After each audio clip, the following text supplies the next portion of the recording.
Oh iya. Psikolog. Oh, psikolog. Kebetulan beliau adalah kepala seksi tindak lanjut di UPT PPA.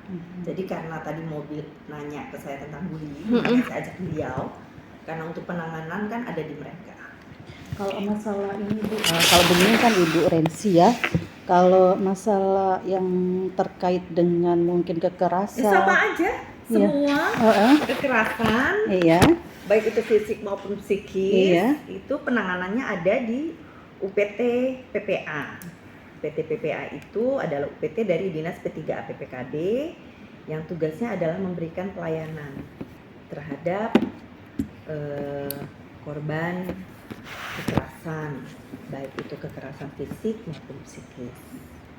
Jadi kekerasan tuh jarang ya hanya fisik ya Bu Rensi. Jadi psikis itu bisa verbal, bisa non verbal pun bisa ya, melalui misalnya apa Bu Rensi, tulisan atau cara kita melihat orang, melecehkan, mengabaikan. Nah itu semua termasuk dalam kekerasan yang kalau fisik diobatin lebih cepat sembuh. Kalau psikis itu malah traumatik akibat kekerasan psikis.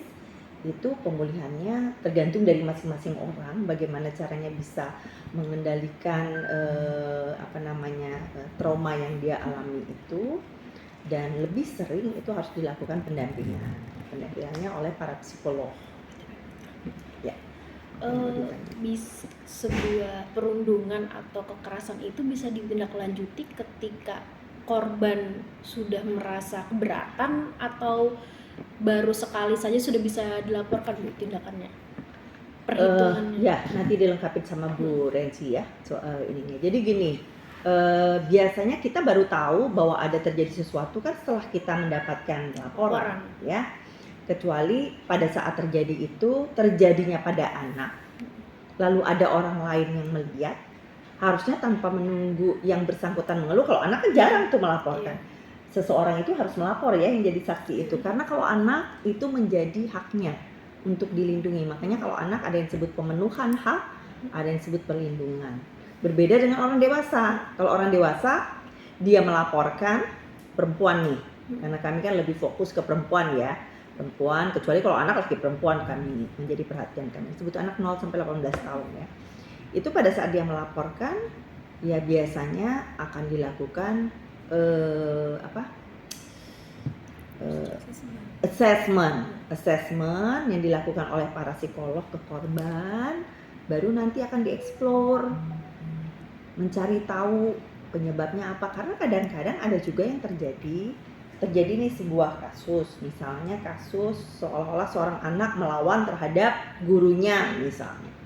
Ternyata begitu dieksplor ke belakang, pemicu awal adalah dia korban bullying di zaman yang lalu pada saat dia anak-anak. Itu kan bisa terjadi gitu. Jadi kalau sudah terjadi gitu ya kita harus tentunya lihat dulu apakah ini memang sudah masuk di dalam yang harus sampai ke ranah hukum. Kalau memang bisa untuk dimediasi, kemudian kita juga bisa memberikan pendampingan baik terhadap korban maupun pelaku bullyingnya, kan ada mediasinya ya, itu tidak harus sampai ke ranah hukum gitu. Bisa diomongin masih ya Bu ya? Ya harusnya begitu, tapi memang itu tidak semudah orang lain melihat. Sudah pendampingan apa sih? Nah pendampingan untuk kasus-kasus gitu tuh harus pendampingan yang dilakukan oleh seorang ahlinya, yaitu psikolog, karena mereka akan mempunyai metode-metode khusus untuk pendekatan, assessment dulu ya, baru pendekatan terhadap pendampingannya. Apakah yang bersangkutan bisa menerima assessment dengan didampingi ada orang lain? Ada juga yang nggak bisa ya. Orang lain itu akan bikin dia tambah traumatik. Misalnya nih anak-anak sekolah mendapat bullying dari orang tua di sekolah, dalam arti guru misalnya aja. Mungkin kalau ada guru lain di situ dia malah jadi takut. Mungkin dia harus sendiri misalnya. Jadi kalau anak-anak sih tidak harus menunggu laporan dari anaknya ya. Orang lain yang merasa ini perlakuannya termasuk dalam perundungan, dalam bullying kan macam-macam juga ya Bu Rensi ya. Jangankan di sekolah, di dalam keluarga pun bisa loh terjadi perundungan antara sesama kakak adik, orang tua terhadap anak, karena anak-anak ada yang pintar, ada yang enggak, lalu selalu bully itu banding-bandingkan. dibanding-bandingkan itu sangat berpengaruh terhadap psikologi dia. Terus Bu, sebenarnya apa sih Bu, sebab atau latar belakang seseorang itu bisa menjadi pelaku Nah, bullying? mungkin Selain Bu Rensi mungkin ada sakit lebih balas ini. dendam atau gimana gitu Bu, Iya, yang diketahui selama ini. latar belakang seorang menjadi pelaku ya. Sebenarnya kalau latar belakang tuh banyak ya, variatif, tergantung ininya ya. Tapi yang pasti dari dirinya sendiri dulu. Mungkin satu, dia pernah punya pengalaman tadi dia dibully sehingga akhirnya mengubah situasi emosi maupun situasi kepribadiannya, manajemen emosinya, sehingga akhirnya muncul perilaku yang cenderung agresif, misalnya baik itu menyerang orang lain, membahayakan orang lain gitu. Dan umumnya dia nggak merasa puas nih kalau nggak sampai si korban itu betul-betul tersakiti gitu ya. Kemudian bisa juga karena asuhan yang salah gitu, pola pengasuhan yang salah di dalam keluarga, atau mungkin dia tumbuh dengan melihat perlakuan kekerasan, kata-kata kasar gitu ya, sehingga itu menjadi sebuah kebiasaan buat dia gitu, terbiasa dengan hal seperti itu. Kemudian di dalam satu lingkungan dia dominan terhadap orang lain gitu ya, ingin tampil lebih daripada orang lain, sehingga akhirnya kecenderungannya jadi menyakiti gitu. Kemudian tadi itu kan juga ditanyakan tuh, apakah harus satu kali atau berkali-kali buat tindak lanjutin. Sebenarnya ada beda kalau kekerasan sama bullying. Nah, kalau bullying ini dia punya ciri khas itu terjadi berkali-kali. Jadi misalkan kalau satu kali aja itu kamu jelek ya, cuma satu kali kan bisa jadi dia hanya tidak sengaja atau misalnya, tapi bullying itu ciri khasnya itu terjadi berkali-kali sehingga akhirnya berdampak secara psikologis bagi seseorang gitu. Ciri khasnya begitu, sehingga berdampak kepada dia. Kalau latar belakang anak tadi kan bisa disebabkan oleh pola asuh keluarga atau lingkungan. Nah, kalau misalnya dari Ibu Rensi sendiri, apakah ada momen di mana memaklumin anak itu menjadi pelaku bullying sebab latar belakang dan lingkungannya yang kurang bagus dan kurang cocok buat anak? Kalau pemakluman sebenarnya nggak ada bisa ya, karena sebenarnya orang tua itu bisa berubah gitu dalam hal pengasuhan. Hanya saja orang tua ini menyadari atau tidak bahwa pengasuhan itu salah, karena kondisi rumah tangga itu kan kompleks ya. Bisa jadi si istri yang ingin baik, suami yang, atau sebaliknya gitu, atau mungkin dua-duanya, atau mungkin permasalahan yang kompleks tadi, permasalahan di pekerjaan dibawa ke rumah, atau sebaliknya, itu juga akhirnya mempengaruhi pola asuh gitu. Nah, contoh misalkan kasus kami gitu, di sekolah anak ini melakukan perundungan terhadap temannya. Orang tua mendapat laporan dari guru, akhirnya dari guru mengenai perilaku anaknya. Orang tuanya merasa bahwa kok anak saya nggak kayak gitu, anak saya di rumah baik, penurut, taat dan lain sebagainya gitu. Tapi nggak mungkin anak saya begitu. Ternyata setelah kita asesmen, di rumah anak ini memang bukan anak yang ngelawan. Kalau dinasehatin diem aja, iya aja. Karena orang tuanya begitu dia bersuara, orang tuanya jadi dominan, entah langsung mengatur, entah nada suaranya tinggi, entah orang tuanya langsung membentak, entah orang tuanya langsung main tangan, sehingga akhirnya dia nggak ngelawan. Jadi persepsi orang tuanya dia anak baik, penurut, nggak mungkin di sekolah begitu gitu. Nah, permasalahannya kan itu tadi, apakah ada permakluman? Sebenarnya ketika orang tua disampaikan kenapa anaknya berperilaku demikian, ternyata dari pola asuh yang di rumah nih sumbernya kenapa anaknya bisa seperti itu, sehingga dia di rumah dia nggak bisa, dia menunjukkan dirinya di sekolah terhadap teman-temannya yang bisa dia yang dominan, seperti dia posisi orang tuanya di sekolah gitu. Nah, ada orang tua yang mau dikoreksi, ada juga orang tua yang ngerasa bahwa enggak ada yang salah, buktinya anak kami baik aja di rumah gitu. Nah, itu kan kembali lagi kepada orang tua ini gitu, siap atau tidak untuk menerima masukan dalam hal pengasuhannya. Kadang nggak terima ya itu, kadang-kadang kan ada ya dok ya, misalnya kita misalnya guru ngomong gini di sekolah gini, nah itu gimana caranya gitu biar orang tua itu kadang percaya gitu? Di sekolah dengan rumah kan beda itu, Bu. Atau orang tua selama ini ngerasa yang penting anaknya baik dan nurut sama saya gitu, Iya. makanya sulit dikoreksi atau gimana, Bu? Tidak juga sih, makanya biasanya sekolah akhirnya merujuk ke Ya, PTPA karena gitu, Bu. Ya. beda kalau guru yang ngomong dengan Ya, yang tenaga jadi profesional yang saya ngomong. potong dulu. Jadi gini, beberapa kasus yang ditangani oleh Bu Rensi dan kawan-kawannya, akhirnya dari pihak sekolah ya, dari pihak sekolah. Ini kalau kebetulan pihak sekolah nih yang merasa bermasalah nih si anak ini. Pihak sekolah yang akhirnya melakukan pengaduan, bermohon untuk dilakukan pendampingan. Nah, upaya itu tentu saja seperti tadi saya katakan tidak mudah. Dari Bu Rensi dan kawan-kawan biasanya harus menghadirkan berbagai pihak tadi. Karena pendampingannya berbeda manakala ke orang tua asli di rumah sama orang tua di sekolah. Karena guru itu kan sudah menjadi orang tua kedua ya. Oleh karena itu pengasuhan awal itu sangat mempengaruhi ya Bu Rensi. Tapi manakala dia sudah sekolah, maka orang tua di sekolah itu juga berperan. Karena bisa saja justru terjadinya di sekolah awalnya. Misalnya seperti tadi Bu Rensi katakan di awal, ada pengabaian ke dia, itu bisa.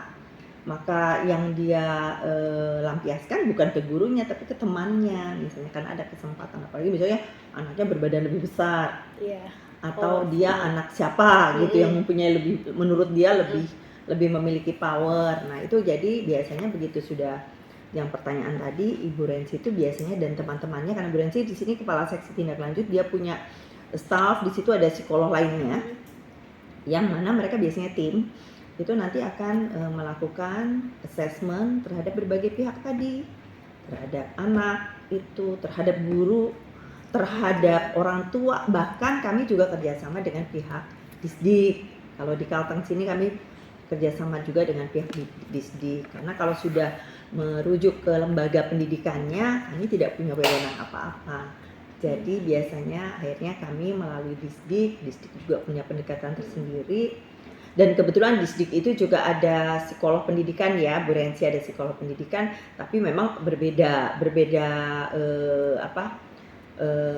spesifikasinya beda ya. Kalau yang seperti Bu Rensi dan kawan-kawan kan psikolog klinis, yang kebetulan juga beliau satu-satunya psikolog klinis yang mempunyai sertifikat forensik di Kalteng. Jadi untuk kasus-kasus yang memerlukan psikolog forensik biasanya walaupun Bu Rensi ada di UPT PPA, beliau juga dimintain gitu. Berarti lewat Bu Rensi juga lewat forensiknya ya, Bu ya? Untuk yang psikologi, iya. bukan dokter spesialis forensik ya. Iya betul. Psikologi dalam ranah Iya. Psikologi dan ranah Hukum. Jadi kalau misalnya sampai ke pengadilan dan untuk berbagai kasus Iya. dan pengadilan memerlukan saksi ahli, maka psikolog kami Bu Rensi biasanya bisa menjadi saksi ahli, mungkin di bawah sumpah ya, boleh. Di hal-hal yang tidak boleh disampaikan ke publik, seperti misalnya nih teman-teman media menanyakan sesuatu yang sebenarnya itu masuk dalam data yang dikecualikan, nanyain nama, nanyain apa, kami nggak boleh. Jadi rahasia, ada kode etiknya gitu. Ya. Terus Bu, selama pendampingan dari dinas dan UPT PPA ini selain dampak yang terjadi oleh korban, ada nggak pelaku juga merasakan dampak setelah dia melakukan bullying gitu loh? Apakah yang dia rasakan ada sedihnya juga atau nggak ada empati sama sekali? Sudah pasti ada. Oleh karena itu tadi saya sampaikan bahwa berbagai pihak perlu dilakukan assessment dan juga perlu dilakukan pendampingan. Hanya saya perlu sedikit koreksi ya. Jadi pendampingan bukan dilakukan oleh dinas. Dinas ini dia lebih ke usaha sosialisasi, promotif, preventif. Tapi kalau di UPT itu sudah masuk dalam pelayanan. Jadi pendampingannya dilakukannya oleh pihak UPT. UPT ini adalah UPT-nya dinas. Gitu ya. Jadi mereka melakukan pelayanan ya. Khusus pelayanan. Kalau sudah ada kasus. Kalau Sudah ada dinas belum ada kasus. Kalau di dinas upaya promosi. Promosi. Kami mempromosikan untuk mencegah kekerasan bagaimana itu dinas. Seperti sosialisasi misalnya. Mengenali tanda-tanda, tentunya juga dengan mengundang narasumbernya. Biasanya selain dari sini kami juga ajak pihak psikolog. Seperti Karena pertanyaannya Ibu. pasti seperti tadi. Iya, betul. Nanti perlu dilakukan pendampingan juga nggak? Ya iyalah. Apalagi ternyata begitu misalnya Bu Rensi dan kawan-kawannya mengeksplor ke belakang, ternyata si pelaku ini dulu korban bullying yang Baik, dalam. ada traumatik di Hmm. dalam. Jadi di sana di alam Hmm. bawah sadarnya sana seperti tadi dikatakan, saya baru akan puas nih kalau Iya. saya melakukan bullying terhadap orang lain. Pikiran dia ada kepuasan tersendiri lah Iya, gitu. itu kan sakit sebenarnya, Iya, perlu iya. diterapi. Hmm. Nah, oleh karena itu untuk yang masalah traumatik psikologi tadi, yang psikis tadi itu lebih susah. Mesti berulang-ulang sampai Bu Rensi dan kawan-kawan merasa oh sudah cukup nih, sudah cukup, sudah selesai, sudah komprehensif semua, udah boleh diakhiri. Tapi tentunya dengan pesan kalau sama seperti karena Bu Rensi juga membuka praktek swasta ya. Pastinya psikolog juga akan bilang gini, kalau ada keluhan lagi silahkan datang ya. Oh iya gitu ya. Berarti melewati beberapa pemeriksaan gitu Ya, Dok? itu assessmentnya. Hmm. Itu yang assessment itu yang perlu diketahui juga ya. Jadi kalau misalnya ada satu kasus kekerasan, itu sebenarnya bukannya berarti semua pihak yang merasa punya kepentingan juga berbondong-bondong datang memberikan perhatian, karena tidak semua kasus itu si korban bisa menerima kondisi begitu. Itu malah nyakitin dia kadang-kadang. Dia malu kalau didatangin orang banyak, dia nggak mau ngomong. Bu Rensi ini ada kasus berduaan aja di ruangan, itu juga tidak langsung orang itu mau ngomong ya. Dia harus melakukan pendekatan, dia lihat dulu gerak-geriknya orang ini, mau nggak mau nggak ngomong.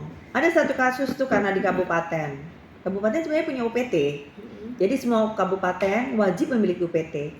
Kita masih ada sisa 3 yang dalam proses ya, dalam proses mudah-mudahan tahun ini harus selesai semua. Itu kadang kan karena mereka meminta dukungan dari provinsi, maka saya tugaskan Ibu Rensi ke sana. Bu Rensi itu udah datang, tapi datang pertama itu orang itu nggak mau ngomong. Masih mau Berjam-jam kenalan dulu. kemudian baru anak itu mau ngomong sama Bu Rensi. Padahal itu remaja dan Bu Rensi itu ngomong sendiri aja di sebuah ruangan aja. Itu nggak langsung.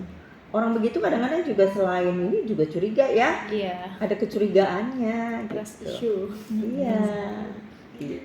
Jadi harus bisa mengambil hatinya dulu. Betul. Lihat dulu kondisinya. Iya, Nyaman. moodnya itu gimana gitu ya Bu. Kalau moodnya dilihat ini kita baru Iya, dan untuk tahu sampai dengan cerita masa lalu itu kan tidak mudah. betul Dok.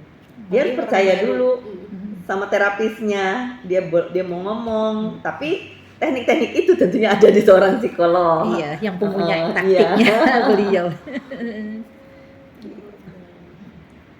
Terus Bu, kan saya ada wawancara anak-anak di sekolah, ya usia SMA. Ada satu yang saya temui, dia itu jadi korban bullying mulai dari SD sampai sekarang. Dari verbal juga ada, fisiknya juga ada.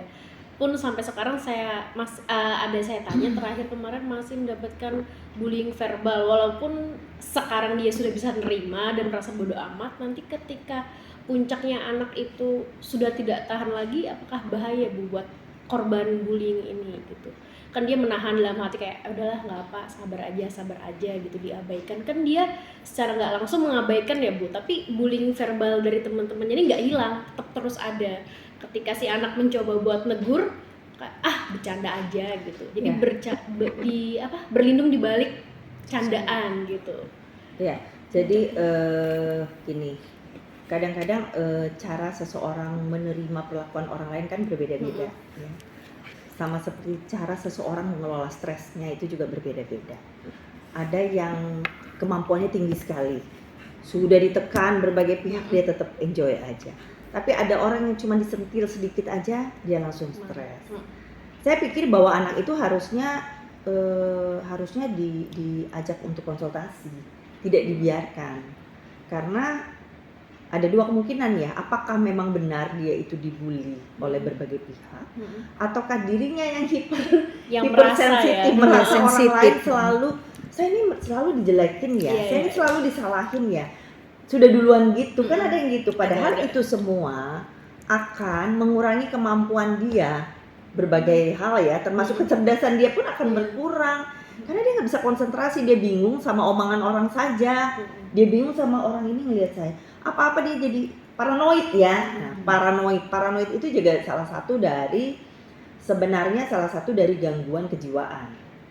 Tapi apakah ini sudah sampai gangguan kejiwaan atau belum, karena menyangkut masalah psikologi. Kalau menyangkut gangguan kejiwaan, maka yang berperan nanti selain psikolog juga adalah spesialis jiwa. Karena kalau sudah ke spesialis jiwa itu ke ranah yang disebut patologis, penyakit gitu. Nah, kalau misalnya Mbak tadi tahu anak ini, bisa diajak ngomong, nggak ada salahnya disuruh konsultasi. Karena ke psikolog itu bukan berarti kita sakit jiwa. Iya. Saya tiba-tiba merasa sedih nggak jelas, saya bisa ngobrol, nanti kok saya gini ya misalnya, atau kok saya keinginan saya, semangat saya kerja nih tiba-tiba aja jadi kurang ya, padahal biasanya saya energik banget misalnya. Itu bisa kita nanti, dia akan dengan kemampuannya dia akan ternyata ada sesuatu di balik itu, misalnya aja, ternyata sebagai orang tua saya terlalu mikirin anak saya yang jauh, terlalu khawatir, paranoid tadi, takut anak saya ini, takut anak saya sakit, takut anak saya tiba-tiba mungkin mendapat kesulitan di kantornya dan lain-lain, yang harusnya tidak boleh sampai sejauh itu saya berpikirnya. Kalau kita berpikir positif kan, satu yang kita lakukan adalah berdoa. Lalu kita yakin bahwa doa itu bisa melindungi anak kita, ngapain kita mau khawatir berlebihan? Terlalu paranoid bener Kekhawatiran ya. berlebihan tadi juga bisa. Jadi kalau contoh kayak anak tadi, kalau ternyata pengakuan dia, karena kalau pengakuan dia begitu, berarti dia merasa ada sesuatu yang tidak nyaman ya, yang selalu merongrong dia. Nah, cobalah untuk konsultasi ke ahlinya. Mungkin ya, kalau misalnya dia bisa ngomong sama orang tuanya, lewat orang tuanya, karena jarang ada anak-anak SMA datang sendiri ya, Bu Rensi, yang membawa kalau nggak orang tua, guru. Jadi kalau masalah bullying sebenarnya yang diterima oleh kami itu berat-berat, bukan hanya seperti begitu. Bullyingnya tuh udah sampai akhirnya merambat kemana-mana, bahkan hal yang tidak terduga muncul dari kasus-kasus bullying itu, yang akhirnya merembet ke masalah kekerasan betulan, kekerasan fisik dan lain-lain. Itu yang mengapa perlu ada UPT PPA itu, karena kasus-kasus begitu tuh nggak bisa diabaikan. Nah, apalagi kita sekarang sudah memiliki dasar hukum ya, ada undang-undang TPKS, undang-undang tindak pidana kekerasan seksual, yang saat ini mulai tahun lalu ya, kalau nggak salah sebenarnya penandatangannya tahun 2022, tapi masih ada peraturan menteri yang harus, peraturan lain yang harus mengikuti, sehingga ini sekarang resmi untuk diberlakukan. Tapi setiap institusi yang berkaitan langsung, misalnya kami atau pihak kepolisian, pihak hukum HAM atau kejaksaan dan lain-lain, kita semua udah tahu tentang undang-undang TPKS. Itu undang-undang TPKS itu mengatur banyak hal ya, termasuk di situ misalnya bullying yang berkaitan dengan seksual ya. Kan perempuan itu rentan untuk menjadi korban. Tuh makanya kalau dia tanya, kok pemberdayaan perempuan, emangnya laki-laki enggak? Sekarang laki-laki itu juga bisa, pernah juga datang ke mereka, tapi kan persentasenya kecil. Yang sering menjadi korban itu adalah perempuan dan anak. Betul. Jadi bapaknya kok nggak ada? Iya. Saya kalau lagi kumpul-kumpul semua, jangankan kumpul-kumpul semua, saya lagi diuji untuk yang kemarin PKN. Yang kemarin. Penguji itu nanya, kenapa adanya pemberdayaan perempuan, tidak ada pemberdayaan laki-laki? Kok kekerasan itu dianggap hanya perempuan? Apakah laki-laki dianggap tidak pernah jadi korban kekerasan? Ada, saya bilang di kami juga ada kok datanya, tapi kecil. Berapa Rensi? Berapa persen? Hanya sekitar dari 10 belum tentu ada. Dari 10 belum tentu ada berapa? 1% ya. paling ya Bu ya. Dan kalau nggak salah juga kasus itu tahun kemarinnya ya, yang ada pernah melaporkan kan. Bapak-bapak lucu banget. Kalau untuk perempuannya berapa persen Bu? Kira-kira yang sudah melapor mungkin? Terakhir itu saya ada dapat data juga yang kekerasan. Cuma itu yang tahun kemarin, apakah tahun masih ini berlaku atau ada tahun 2023 ada, iya masih. Jadi data itu Iya. ada di data Simfoni. Waktu itu saya bilang kan data Simfoni kebetulan pengelolanya salah satunya Ibu Rensi.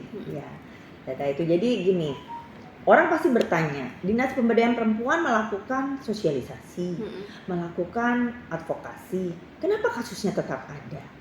Nah, sekarang ini kita ada di era, di masa berusaha mencairkan fenomena gunung es tadi. Iya, betul. Kan ini fenomena gunung es nih, Betul. yang muncul di permukaan sedikit, di bawahnya banyak. Melalui UPT PPA dan juga Dinas P3 PPKB, kami punya website, kami punya hotline, melalui WA biasa pun bisa. Itu orang-orang akan jadi lebih bebas untuk melapor. Kalau dulu kan malu datang cukup malu. Sekarang melalui WA kan nggak ketahuan. Melalui email ya nggak ketahuan, dan kami merahasiakan siapa pelapornya, sehingga orang semakin banyak melapor, kasusnya pun yang tercatat jadi lebih banyak. Jadi bukannya berarti usahanya kami itu sia-sia, bukan. Kita malah bisa menjangkau nih sekarang banyak pelapor. Itu pun masih banyak juga yang belum berani melapornya, nanti dia orang yang melihat memasukkan di Facebook atau Jadi di konten mana. dulu. Jadi konten dulu, heboh dulu, viral dulu. Jujur ya Dok, kemarin itu rumah saya keletan 2 rumah. Saya dengar kan pas pulang dinas ya, jam 2:30 saya pulang, mereka tuh kelahi suami istri dari jam 3:30 sampai saya maghrib, sampai saya itu telepon mereka kan pukul-pukulan. Saya kan nggak berani, mau saya laporkan nanti istrinya nggak terima kan Dok. Tuh telepon lah orang Sabara Polda, dikasih nomornya, kata kalau kamu takut melapor tunggu mereka ada yang mati dulu, jangan orang Polda. Tapi sekalinya nih Bu, jam 7 mungkin istrinya mau ke saya kan nggak berani, takut saya ikut campur. Datanglah minta tolong orang tagrib atau apa, sekalinya dia ke Polda melaporkan. Sekalinya jam 10 malam datanglah 2 mobil ini. Wah, untung dia sendiri yang melapor. Tadinya saya itu mau telepon dokter Ina, Dok gimana nih di tempat saya gitu Dok. Dia melapor sendiri Dok. Sampai pagi kasusnya itu Dok.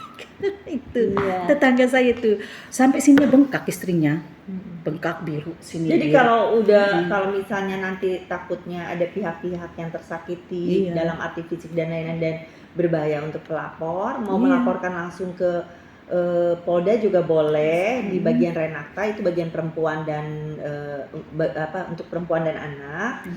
Kami kan sudah punya kerjasama undang-undang lagi apa namanya MOU-nya ya Dok. MOU yang tahun 2022 ditandatangani di waktu itu menteri datang di hadapan menteri itu antara Pemprov, gubernur dengan Kajati dengan Kapolda, Kepala Hukumham, DAD sama Pradi. Itu jadi kita ada linknya. Jadi sudah ada kerjasamanya MOU-nya. Jadi kalau misalnya mau laporkan ke sana pun nggak apa-apa. Nanti saya bingung loh Dok waktu itu, apa saya telepon dokter Ina lah. Takutnya kan kita nih mau bela perempuan ini lah Dok ya. Takutnya kadang-kadang kan ada istrinya kok dilaporkan kan kayak gitu, ada yang nggak terima. Padahal mereka berdua ternyata akhirnya bisa menyelesaikan sendiri misalnya ya. Jadi kita jadi serba salah ya mau lapor. Akhirnya istrinya melapor sendiri ke Polda. 2 mobil datang, kukira ada yang mati. Kalau ada mati diam, sekalinya istrinya nggak terima melapor karena sudah 2 kali Dok. Memang yang pertama dulu tuh ngumpet di saya sininya bengkak, cuma saya kan diam oleh dia nggak melapor kan harusnya visum segala ya Dok. Kemarin dia yang melapor sendiri, oke lah. Ya sudah melapor sendiri, nggak apa-apa, bagus aja. Bagus saja perempuannya ini kan. Kadang-kadang kan perempuan tuh nggak berani. Nah itu sebabnya saat ini di kami nih lagi gencar-gencarnya mengajak para perempuan untuk mulai berani untuk berwirausaha. Kenapa harus berwirausaha? Karena dengan demikian nanti dia itu juga ada pendapatan. Nggak bergantung. Kalau dia ada pendapatan, PD-nya meningkat. Pada saat dia PD-nya meningkat itu juga suaminya juga nggak bisa semena-mena sama dia. Dia juga nggak dia pasti akan lebih berani ya. Dia ada rasa percaya dirinya. Dia akan berani melaporkan. Kadang kan perempuan melaporkan takut dicerai, terus malu. Dicerai nanti gimana ngidupin anaknya, dirinya gimana. Nah itu memang kasusnya ngeri itu loh Dok. Ya Allah udah 2 kali ngeri itu sampai aku bilang, apalagi suaminya ini orang Batangan keras ya Dok. Aduh sampai saya bilang ini ada orang mati nih, saya bingung. Tapi saya kan udah telepon orang Polda. Tapi saya takut juga, takut istrinya nggak terima kan Dok. Biasanya kan ada yang nggak terima, ada orang melapor. Apa aku telepon dokter Ina, sekalinya dia melapor sendiri. Sudah melapor. Jadi benar dokter, sekarang ada sumber pemberdayaan perempuan, akhirnya kan perempuan-perempuan berani. Iya. Akhirnya terbongkar semua Iya, gitu. jadi itu nanti para media bisa Mm-mm. juga bantu ya. Mm-mm. Jadi salah satu tolak ukur kinerja kami adalah kalau laporannya masuk, kami tangani sampai dengan cepat dan sampai selesai. Iya. Itu berarti bagus. Betul. Tapi kalau misalnya banyak nih numpuk, teman-teman saya cuek aja, nggak ada hatinya gitu, biarin aja nggak mati juga. Lah orang nggak langsung mati. Tapi kasus ini tambah berat, beban psikologinya orang ini tambah berat, pemulihannya juga lama. Kalau di UPT PPA orang bolak-balik kita kan gratis. Betul dok. Nah kalau orang lain di kota sana atau orang datang ke praktek psikologi, sekali konsultasi itu mahal. Betul dok. Nah siapa yang mampu? Mampu. Kalau sudah dia jadi korban, datang lagi ke psikolog. Iya. Dari mana duitnya? Makanya kalau orang bilang, oh iya nanti, makanya kita sampai sekarang ya Bu Renzi, kita nggak bisa memperdakan konsultasinya psikolog di situ. Karena yang datang ke kami itu orang sakit semua kan istilahnya. Yang datang ke kami itu korban gitu. Nggak ada orang yang cuma datang, Bu, saya mau minta diperiksa IQ anak saya, jadi mau periksa iya bakat minat. Oh, itu pasti di praktek aja ya, karena panjang. Yang datang itu semua mengeluhnya korban bullying. Ada korban bullying, muter, akhirnya ketemu korban kekerasan ya. Kekerasan yang kaitannya dengan seksual coba. Muter complicated. Jadi yang tadinya sudah lama tergali lagi. Itu sebabnya saya bilang Akhirnya tadi yang fenomena gunung es tadi mulai mencair. Iya betul. Orang-orang mulai berani. Bagus kan kayak gitu dok. Akhirnya Yang kan. tetangga kayak ibu mulai peduli. Ini gimana ya? Saya mau laporin apa enggak? Iya saya kan kayak gitu kalau nanti ada orang mati ini bisa bahaya lagi. Iya. Tapi ibu, kalau ibu ketemunya itu kasus anak, ibu nggak perlu takut khawatir, ibu langsung lapor aja ke kami. Iya kan dok. Nanti websitenya dikasihkan. Lapor karena anak itu kita wajib memenuhi, lindungin dia. Nggak perlu tunggu entah anak siapa kita ini kan. Tapi kalau ketemunya anak yang jualan di bawah itu bukan ke kami. Iya. Itu ke Dinsos. Ada sendiri ya dok ya. Iya. Jadi kalau yang di kayak misalnya Ya kan ada tuh anak-anak di bawah dipekerjakan. Iya dipekerjakan itu berarti diajak untuk berjualan atau bukan, apa? diajak untuk minta-minta. Oh iya. Dieksploitasi. Kan ada tuh yang badut. Badut itu kan sebenarnya sama seperti peminta-minta. Iya. Cuman karena ditutupin sama pakaian badutnya aja.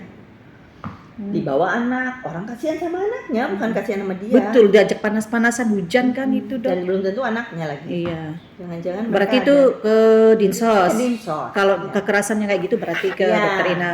Bener dok, kayak kemarin saya takut apa aku ini perlu dokter Ina lah, sekalinya istrinya sudah melapor, alhamdulillah kan. Iya. Ya, berarti sudah berani kan. Iya. Ininya dok, sininya biru iya. Ya, itu yang kelihatan. Iya. Bisa lagi. Hatinya mungkin lebih sakit Iya. lagi dok, astaga. Sampai saya bingung nih ada orang bunuh-bunuhan Iya, dalam hati gitu, itu. ngeri kita. Takut saya ngeri. Gitu. Tapi untungnya pintar istrinya langsung. Dan ada peluang. Iya. Kalau istrinya tuh dia dikurung sama dia kayak Iya. apa? Nggak ada yang bisa ini kan. Makanya itu kadang-kadang kan dikurung, iya betul dok. Saya ini mau melapor kemana kan kayak gitu istrinya gitu. Atau kalau Rame, ibu dua khawatir, mobil. ibu lapor aja dulu ke kelurahan setempat. Iya akhirnya saya ke RT-nya datang. Iya. Terus langsung datengin aku. Ini dari jam sana tadi Pak, aku nih takut untung oleh istrinya ini saya telepon Bapak. Iya RT-nya, RW-nya, Kamtipmasnya. Akhirnya datang semua di situ. Tapi kayak gitu tuh lama kasusnya ya Bu ya itu. Nanti harus dicari tahu lagi. Mereka harus cari tahu lagi dan ini nanti jam 3 Bu Fauziah, makanya saya tahan dulu Bu Fauziah dari Renakta ya. Renakta ya dia ya. Dari Polda mau koordinasi sama kami. Macam-macam sih anunya kasusnya. Tapi itu gimana ya dok, anaknya itu yang kecil 5 tahun itulah sampai tolong gitu loh Bu, ada anak kecil apa kejiwaannya nggak terganggu ya? Terganggu. Makanya saya bilang gitu, kasihan Itu anaknya. berdampak, dia tuh bisa berpikir Ketakutan sampai anaknya dibawa polisi ini kan suruh ikut ibunya naik kata polisi. Mama aku takut mama, terus digendongnya sama polisi itu berarti kejiwaannya kan iya. terganggu ya. Jadi kalau ada yang kayak Kalau pendampingan harus sampai anaknya harus dilakukan pendampingan. Iya, makanya kemarin dibawa juga anaknya itu dengan mobil polisi, 2 mobil itu. Aku bilang untung istrinya mau melapor jikanya enggak. Kalau didiemin kayak gitu kan nggak bisa. Kalau udah 2 kali loh Bu. Pertama sininya, yang ini nih sininya biru, terus bilang anakku katanya bun mukanya babak belur. Sambil minum. Iya, kasihan kan kayak gitu kalau dok Itu ada kue Natal. sakit yang di luar itu nggak sama Kalau sakit yang di si dalam. kemarin ke saya, Iya. si Mbak Ayu nggak ke saya, jadi nggak Iya. dapat. Iya. Saya sampai tahulah dok, sampai mau maghrib ikutin mereka. Ya itu. Mm-mm. Tapi lumayan Pak, ini akhirnya jalan-jalan kan istri nggak di sini. Iya. Pak Edi. Terus belum nyampe rumah Bu Anita sama Pak Agustan ke saya Mbak tolong kirim foto. Dalam hatiku nih aku nih belum nyampe rumah belum dulu langsung kirim foto-fotonya Tina dok. Oh ya, sorenya Pak Agus datang Oh Pak Agus Diskominfo. sama istri. Jadi dia itu baru tahu diajak jalan itu dia udah perjalanan keluar kota. Terus dia balik kan istrinya kan di ini. Istrinya kan Kasubag TU-nya di UPT. OPT PPA. Iya. Kemarin itu kan disediakan mobil dinas 3 bis. Sekalinya kepala dinas yang lain mungkin oleh mendadak kalau dok bilang dok pergi. dokter ini Bu Nurhani ngomong ini mendadak Mbak Era, makanya yang datang kan kepala dinas Bu Nurhani. Iya. Terus siapa itu kan, terus Pak Reja, terus bilangnya ini mendadak juga katanya. Mobil dinasnya itu bis kan 3 sudah disiapin, akhirnya nggak jadi. Kata mereka gini, kata Pak Edi, Mbak Era kada usah ikut bis, bisa aja Pak Edi saya pakai motor, nggak ikut mobil kami aja ini, enggak lah saya bukan pejabat, jar Bu Anita sama Bu Nurhani, nanti kehujanan kami sudah biasa kehujanan kepanasan, oh yaudah dipaksa mereka enggak aku ambil, bisa-bisa aku nih nyampe gubernur nanti ditahannya lagi, aku malas kayak gitu kan dok, langsung habis yang terakhir di Pak Willy, terakhir di Pak Joni Harta, 10 tadinya itu kan cuma dokter, Pak Seharusnya yang Herson. pihak luarnya enggak. Kan kalau di jadwal cuma semua yang eselon 2. Iya, Enggak ada segala mau ke Mm. Pak Atu kemana-mana. Mana? Sekalinya Pak Atu, bekas Rektor. sekda, rektor, terus itu Pak siapa Tampuhan. Tampuna. Tampuna terus Artunaran. Aduh, jadi Itu yang mantan enggak sekda. jadi 10 yang tadinya 5 kan cuma Dokter Ina, Pak Herson, Leonar, Pak Pak Joni Wen, Harta. Pak Joni Harta aja 5, terus yang ini masuk 5. Ya udahlah. Aduh. Jadi saya ya udah lagi ikutin Bapak aja aku bilang.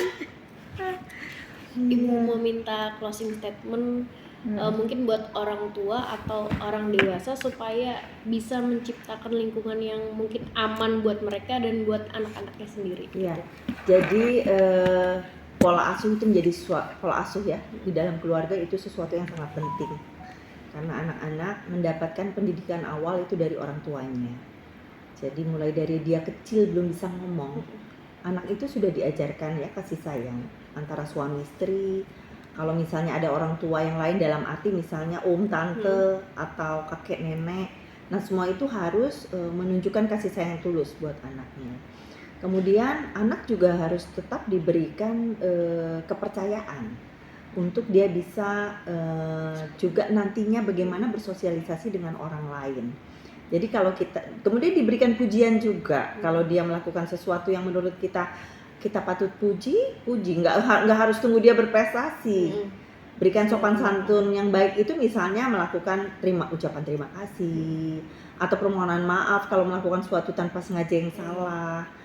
Tentunya bukan hanya mengajarkan, orang tua juga menjadi role model, itu yang penting. Orang tua menjadi role model untuk anak-anaknya. Nah, pada saat anak sudah memasuki usia sekolah, maka orang tuanya jadi 2 kan, di rumah dan di sekolah. Ini juga menjadi tugas dari orang tua yang di sekolah tadi untuk memberikan banyak hal yang berkaitan dengan etika, sopan santun, kasih sayang yang tulus, cara menghargai orang lain. Nah, itu semua harus ada. Pada saat yang harusnya ada tadi terlupakan atau tidak dilakukan, nah maka ini menjadi peluang bagi anak untuk nantinya tumbuh kembangnya kan menjadi tidak bagus ya. Tumbuh kembang dalam hal ini yang berkaitan sama mentalnya, kemampuan dia bersosialisasi dengan orang lain itu menjadi terganggu. Ini akan berpengaruh sampai dia dewasa gitu. mulai dari hal kecil yang mungkin bisa disepelekan dari Iya. orang tua bisa berdampak panjang ya Bu, ke depannya. Betul, karena misalnya antara suami dan istri seperti tadi yang disampaikan, tidak pernah ada sesuatu yang menurut yang anak-anak melihat bahwa oh orang tuanya nih saling kasih mengasihi ya, Hmm. kemudian saling menghargai mama dan papahnya, itu kan semua dilihat sama Iya. dia.